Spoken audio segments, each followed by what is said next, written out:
অসমৰ বিকাশৰ ABCD আই মানে ইনফ্ৰা প্ৰগতিৰ নতুন ধাৰা বিশ্বমানৰ বিমানবন্দৰে দিলে অসমক নতুন মাত্ৰা নৰেন্দ্ৰ মোদীৰ নেতৃত্বত বৈছে উন্নয়নৰ জোৱাৰ বিজেপি চৰকাৰে মুকলি কৰিলে সমৃদ্ধিৰ নদুৱাৰ যে মানে জব স্বচ্ছ আৰু নিকা নিযুক্তি অভিযান 1,56,677 চাকৰিৰে হ'ল নিবনুৱাৰ সপোনৰ সমাধান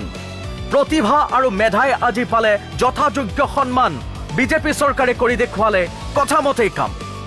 কে মানে কাজিৰঙা অসমৰ স্বাভিমান 6,957 কোটিৰ এলিভেটেড কৰিডৰে বঢ়ালে ইয়াৰ মান 127% পৰ্যটক বৃদ্ধিৰে হ'ল নৱ দিগন্তৰ সৃষ্টি বিশ্বই এতিয়া বিশ্বাস কৰিছে অসম মানেই প্ৰগতি এল মানে লোকপ্ৰিয় গোপীনাথ বৰদলৈ অসমৰ সুযোগ্য সন্তান 80 ফুট উচ্চ প্ৰতিমূৰ্তিৰে মোদীজীয়ে যাচিলে সন্মান বৰঝাৰত জিলিকিল অসমীয়াৰ অমৰ গান বিশ্বৰ বুকুত বাঢ়িল অসমৰ গৌৰৱ আৰু মান আকৌ এবাৰ বিজেপি চৰকাৰ